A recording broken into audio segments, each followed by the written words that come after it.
kind of touch base on it. FHA has an upfront mortgage insurance premium that is 1.75% of the base loan amount. So if your loan amount is $300,000, you're going to pay an upfront mortgage insurance fee one time of 1.75%. Typically, that 1.75% is not required to be paid in cash, but can be rolled into the loan amount itself, so the buyer doesn't have to physically bring it to closing. That's how they can bring the 3.5% down. They have the option to pay it in cash if they like. They also have a monthly mortgage insurance, which is just literally exactly what it says. So it's a monthly payment that's a recurring cost, and the way they calculate it is based off of the down payment and the loan program.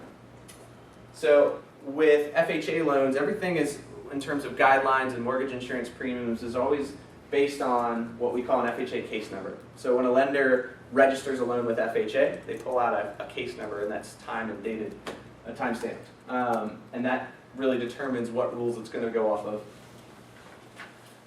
Mortgage insurance premiums for case numbers that were set after the 26th of January are as follows. So typically, it's very rare to see an FHA loan with less than a 15-year term, because normally at that point they're going to go with a different type of loan program for one of the FHA loans. Normally what you're looking at is going to be right in this wheelhouse of 80 basis points or 85 basis points.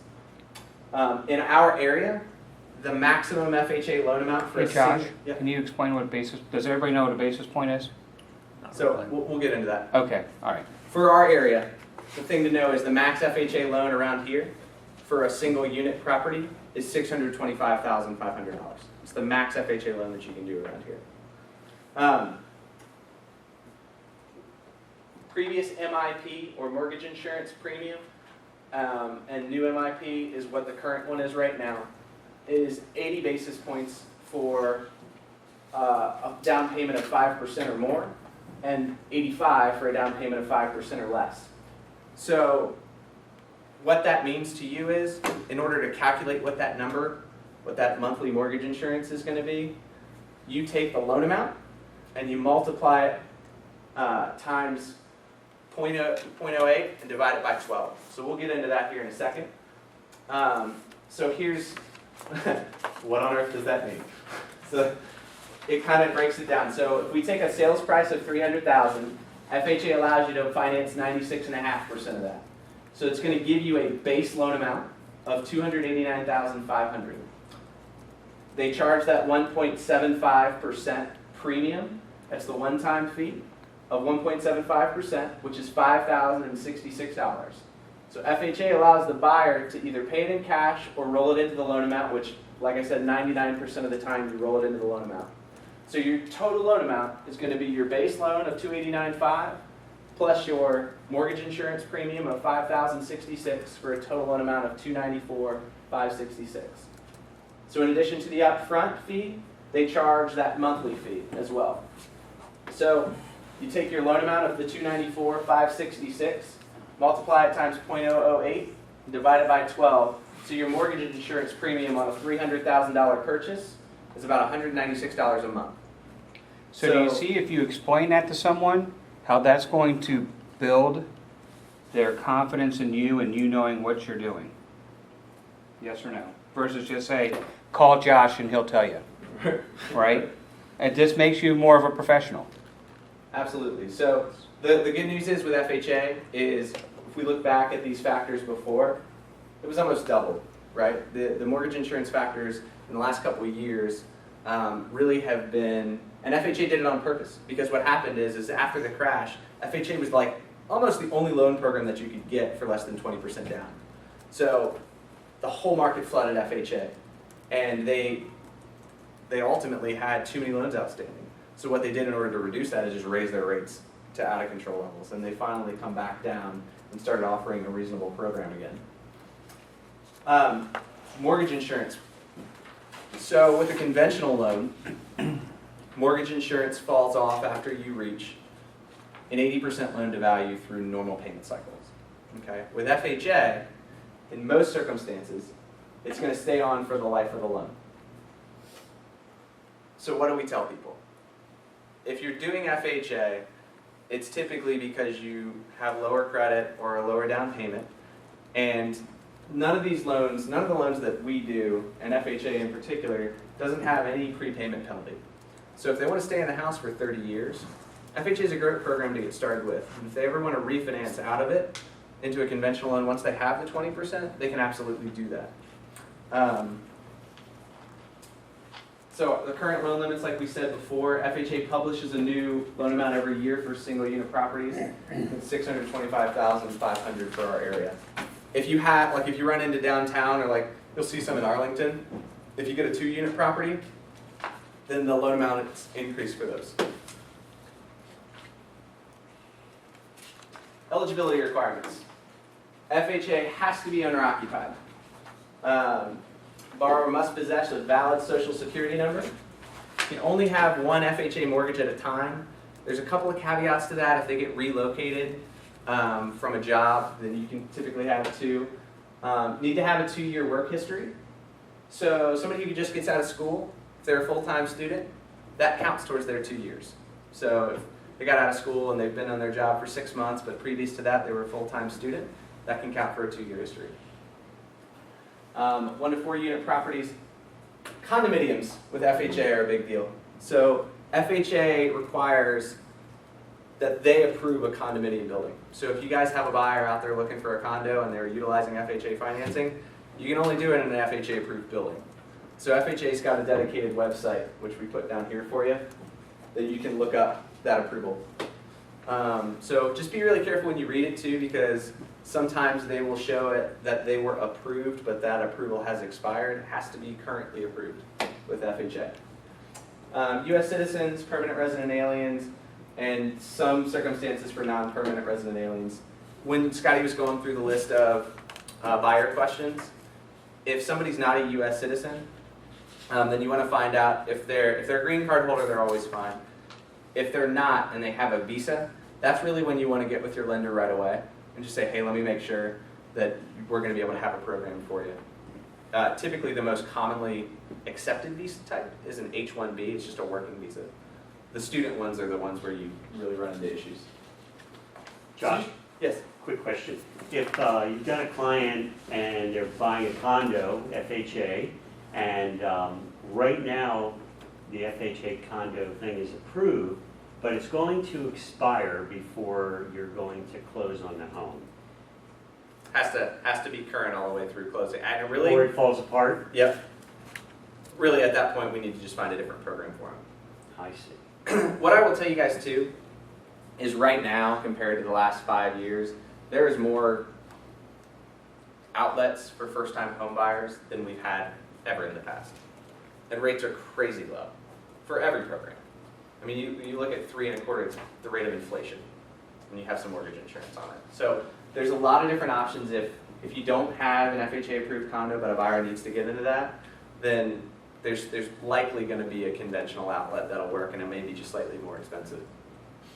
The way that FHA loans are underwritten, and this is really a good breakdown of how the 4 main things an underwriter looks at for any loan. It's called the 4 C's of underwriting. It's capacity, character, collateral, and capital. So capacity really revolves around the debt to income ratio. Can the buyer make the payments that they currently have along with the new mortgage payment? Character is really credit. Do they possess the credit history to show that they can make payments in a timely manner? Collateral, we get an appraisal on every home. Is it really worth what the buyer's paying for it? And then capital. They have enough money to come to closing, and then do they have some money left afterwards for reserves? Capacity, or what the CFPB now terms as the ability to repay. Standard debt to income ratios for FHA are 31-43. There is a front ratio and a back end ratio. The front ratio is just the housing payment divided into the gross monthly income, and the back end ratio is all the other debts added to the new mortgage payment and divided into the gross monthly income. So every loan for FHA is run through an automated underwriting engine, which is just a fancy way of saying it's a computer program that spits out whether or not the loan makes sense based on the terms that you put into it. FHA loans, they publish a standard ratio of 31-43, but a lot of the times you can get the ratios even into the 50s with FHA and they still go through. So when I say it's the most flexible program, like other than a veteran loan, it's by far the most flexible in terms of the debt to income ratios. I don't know if you're going to do this on another slide, but when you talk about debts, obviously car payments, credit cards, things like that, maybe can you address child support and alimony both on the income and debt side? Yeah, absolutely. So child support and alimony is an important debt question to ask as well. From that standpoint, if somebody is paying out alimony and child support, we have to get a copy of their separation agreement or divorce decree and then include that in, into the debt to income ratio analysis. If they're receiving it, you typically need to see a minimum receipt of 6 months, and it has to be timely. If for whatever reason there's a gap in that, it's not considered stable income, and it's going to have to continue for 3 years from the date of closing. So what we'll do is, that's why on the loan application you'll see how old are your dependents, because if you're getting child support and that's your only form of income, and they're 17 years old, you're not going to be able to use it. So it's got to continue for 3 years. That's a great question. The other sticky situation is always when somebody's getting divorced and they're not. So in the eyes of an underwriter, you're either married or you're not. And in order to signify you're not, you have to have a separation agreement or divorce decree. And then those terms, whether or not you're receiving income or paying it out, will apply. Capacity, 2-year history of employment. Any gaps have to be explained. Self-employed borrowers. Anybody run into self-employed borrowers lately? That's another question you may want to ask. So self-employed, you need to have a 2-year history of tax return income. Self-employed is really important to look at right away, because a lot of the time self-employed people find fantastic ways to write off their income so they don't want to have a huge tax liability, right? And then they're sorry they did. Right. So they might be able to make $1 million a year, but if they write off 900, it doesn't do them much good. So that's a situation where we need to look at those right away. Character or credit. FHA doesn't publish a minimum credit score. There are some online lenders out there that I've seen have advertised that they'll take as low as a 580 credit score. Most any direct lender is going to be about 640. Some will be 620. Any outstanding tax liens or judgments have to be paid off prior to closing. So a judgment can be placed as a lien against the property. So anything that would encumber or take place of the mortgage lien has to be paid off prior to closing. A lot of the times the collections, like parking tickets, 99% of the time people don't even know about until we run a credit report and tell them. The most common one is DC parking tickets, because they'll either blow off their windshield, or they forget to pay it, or sometimes they pay it. Or they refuse to pay it. Yeah, or they refuse to pay it. There's just a number of different circumstances. It's always that or medical collections. Medical collections are the worst, because you'll get billed by an insurance company for a premium that you thought was covered through your insurance, and then you don't pay it, and then it comes up and bites you. A lot of fears, and Scott, I mean, you tell me, we haven't had as many questions from the lending side in the past, but normally on the listing side, when you present an FHA offer, people had previously worried about getting an FHA appraisal versus getting a conventional appraisal. The reality is now, conventional appraisals are every bit as strict as FHA appraisals. So are they doing like the mini home inspection now on conventional, where they're running water and turning on appliances? And I would say that the appraisers, where they used to just blow by things in a house, take an extra look, because the appraisal world got turned on its head in the last 2 years. Right. And they really had to start doing a lot more than they ever had to do before. So they take it a lot more seriously. Can I ask you a question about that?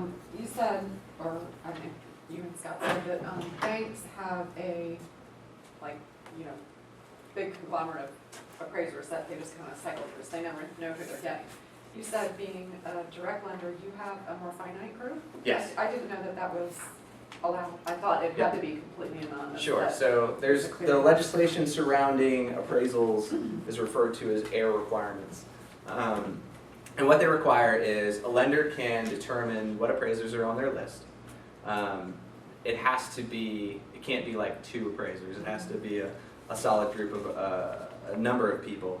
The biggest thing is you cannot control what appraiser gets it. So I won't know what appraiser is doing the appraisal itself as a loan officer, and I can't have any contact with them until it's done.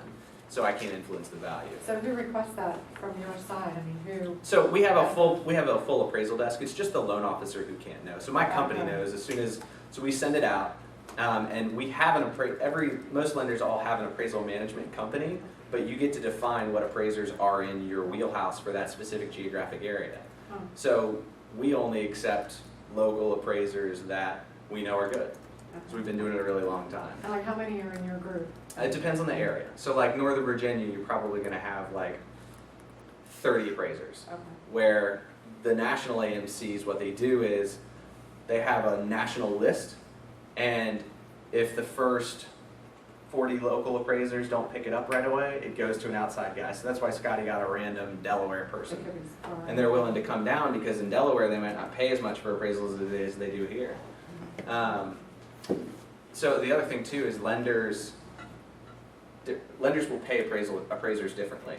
So a lot of the local guys really love working with us because we pay them 3 times as fast as other lenders do, and they get to keep more of the pot because these big national AMCs take like 30% of the cut, whereas we're paying them the full boat on the appraisal.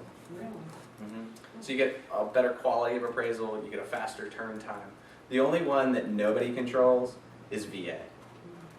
Imagine VA appraisers as tenured college professors, right? Like some of them are nice, but 90% of them know that you can't touch them, so they'll do whatever they want. So if you do have a VA loan, they technically have 14 business days to do a VA appraisal. And some of them will take every bit of it, and they don't care if you call them 100 times a day. So we've always found that sugar's better than salt in that one. So that's kind of the deal with appraisals right Okay, now. thanks. So let's see. This is another big one too. FHA appraisals stick with property for 6 months. So say a buyer fell out on a house that your buyers now want to buy, and they had an FHA appraisal completed 2 months ago, you have to go off that appraisal. Unless you can prove that it was a bad appraisal and rebut it at the FHA level. And who can find that out? You guys find that out when Yeah. you go to do it? It's Yeah, like 'cause some- remember how we were talking about the case number before? Uh-huh. The case number ties the property as well. Okay. So we'll Didn't we see. just learn that the case, You can argue for a new case number. Right. Yeah, so that's what I was saying is, if you can prove that the appraisal was not correct in nature, then you can rebut with FHA. what about just requesting you guys get a new case number? The other lender has to release it, and we can get a different case number, but the appraisal still follows unless you can prove it was wrong. Oh, really? Okay. Mhm. Interesting. So like, for example, if there was a case number assigned, and like, say the mortgage insurance premiums changed, and then we requested a new one because our buyer didn't pick it up until then, that's when it could change, that's when it could be effective. But for an appraisal, you have to prove that there was something materially wrong with it in order to get it revised. And who proves that, the realtor or you guys? FHA. Nobody Oh, in the end. nobody. Okay. Right? No, There he is. You do a different loan program. The reality is don't even try. Yeah, right. You're better, we're better off That's a waste of having me time. figure out a different loan for him. Okay. The other thing that we've seen come up a lot lately is referred to commonly as flips. Typically, the flipping rules for all different loan programs are from the date that the seller purchased the property to the date that you write the contract, not the date that you close. It's the date that you write the contract. So FHA allows, they've got an exemption for homes that have been resold within 90 days from when the seller originally acquired the property. They require 2 full appraisals, and if the home value has increased more than 20%, they require 2 if the home value has increased over 20%, and the second appraisal has to verify the work that was completed. There's very few cases where somebody just got a great deal, didn't have to do much, and it's typically like an estate sale. But normally, the seller will document that they revised the kitchen, or they did work on a bathroom, or something like that. The lower of the 2 appraisals is used, and a home inspection is required. Capital, cash for closing. So buyers have to have a minimum of 3.5% down payment. It can come from liquid accounts, it can come from a 401k loan, or it can come from gift from a relative. When Scott had mentioned the question to the buyer about where's your money coming from, and specifically in the example of overseas, just think of it for any loan program. Any loan program is going to ask you for typically 60 days of bank statements. So if you have money coming from an odd place, or if somebody has cash, like physically cash on hand, you always want to have the buyer get it in a bank account and season it for at least 60 days before they provide a bank statement to a lender. So like a lot of the times you meet people that may not be ready to move for 6 months. So that's when you want to show your education to them and say, listen, if you guys have any large cash movement that you need to do, get it in there at least 60 days before a lender has to see, because we're not going to go back past that. A lot of times with China, it's this really convoluted process where they have to, like a family member has to send it through a centralized government service, and then they send it directly to the buyer in the US. It's a really hard paper trail to get documented. So a lot of the times, any money coming from overseas especially, we always advise that it gets seasoned into somebody's account for 60 days before you try to touch it, because it's a challenge. That's why that question is so important. FHA does not publish a particular reserve requirement. Does anybody know, when I say reserves, have you ever heard of the term like 1 or 2 months of reserves? That's just a fancy way of saying it's 1 or 2 months worth of the mortgage payment. So 1 month reserves is 1 mortgage payment. So as long as with FHA, as long as a loan goes through their automated underwriting engine, you don't need to document additional funds after closing, because it truly is a first-time homebuyer program for the guideline purposes. You don't have to be a first-time homebuyer. They do have more flexible guidelines, really low cash out of pocket, and less than perfect credit. This is typically when you see us look at FHA as the desired program. Additional benefits of FHA, they allow what's called a non-occupant co-borrower, like mom or dad. So if the son or daughter can't qualify on their own and they're buying their first place, they allow mom or dad to co-sign on the loan and not actually live in the property. Flexible debt to income ratios, no prepayment penalties. The other thing with FHA is it's a fully assumable mortgage. So eventually rates are going to climb, right? And we don't know what they'll climb to, but say we get into a market where 10 years down the road, rates are at 6 or 7 or 8%, and somebody has an FHA loan at 3 1/4. The buyer coming in can actually assume that loan. So it would be a great marketing strategy for a seller, ultimately. When we always kind of go over the FHA reverse conventional, we've covered this, I think, several times, but think of FHA first when the credit score is less than 700, less than 20% down. Now, non-occupant co-borrowers, conventional actually now in our area, you can do as little as 5% down, which is really strong, up to $625,000. So the window for loan programs in general, like I said, has really, the pendulum swung back significantly to where there's more loan programs now than ever before. I just sat on a meeting with my marketing desk, and we have 450 different loan products now. Whereas 3 years ago, I had 120. That's literally how significant the difference is. So what is the most popular loan you're using or doing now? It's the high balance with 10% down. So loan limits in our area are really defined into 3 buckets. True conforming is a loan amount less than $417,000. The one that you see most commonly is between $417,01 and $625,500. That is kind of the bread and butter of our area right now. And since they opened it up to as little as 5% down, that product has taken off dramatically. That's really big. First-time home buyers, honestly, FHA is a great program, but in our area, if it's a true first-time home buyer and their income is less than, depending on their family size, $120,000, $140,000, VHDA is the Virginia Housing Development Authority. They have some really creative first-time home buyer products where they even have, in some circumstances, you can even get 3% down payment granted to the buyer. And on top of that, they have something called an MCC, or mortgage mortgage tax credit, basically, where they get to write off 20% of the interest that they pay for the whole year. So it's significant, right? So there's some really good programs through VHDA right now for first-time home buyers. And then our portfolio, what I was talking about before with our unique products, has represented, is our third largest investor. So we do a ton of loans that other people can't. And it's not the type of loans that, you know, where it's like a 540 credit score. It's good loans that make sense that just don't fit in the box. Because with as many programs as there are, there's always some little quirk that may fall outside of a normal guideline.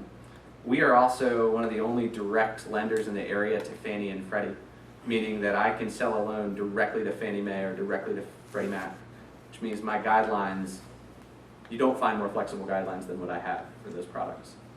And pretty soon, in about 6 months, I think we'll be direct to FHA, which would be a big deal. And what about 203K, FHA 203K? We have a 203K product. What I would say Is it streamlined? Yeah, we've got the streamlined, we've got the full version. You do have the full version. Yeah, so I've got 2 different outlets for it.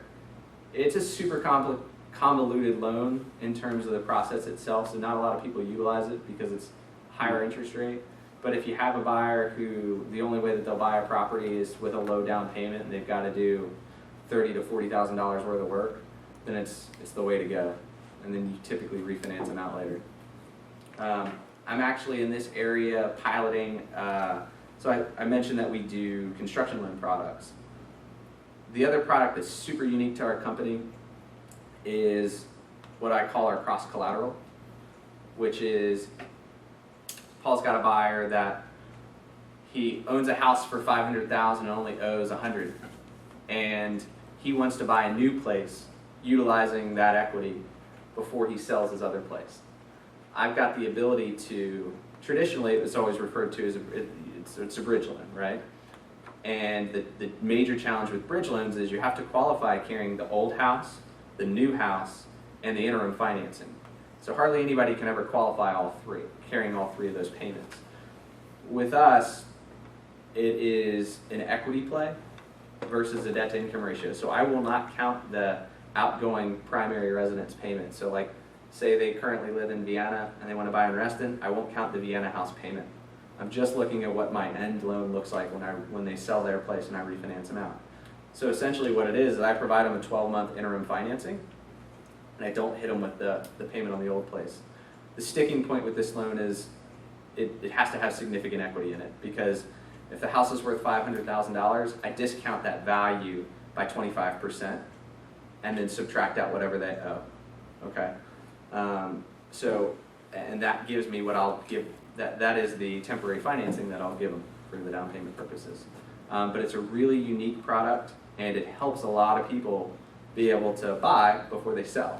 So what it really does is it gives you guys another arrow in your quiver to say, we can look at buying right now. You don't have to wait. And that's one of those products, just like the portfolio, where I personally review every one of them and have to do it through our whole company, so we know the product really, really well. So a lot of really good products out there for buyers. Rates have never been lower. I think they'll eventually climb, but not anytime soon. I think we've got at least another 6 months out of it before we start to see them tick up significantly. And even so, the rates are still crazy low. So, anybody have any questions? I know we covered a lot of really boring lender material. But it's good information. But it is good info. Anything? Well, thank you guys for the opportunity to come out and talk to you. All right, I'm going to leave thank my you, cards Josh. up here. If there's anything I can do, please let me know. Thanks, Josh. Thank you. Absolutely.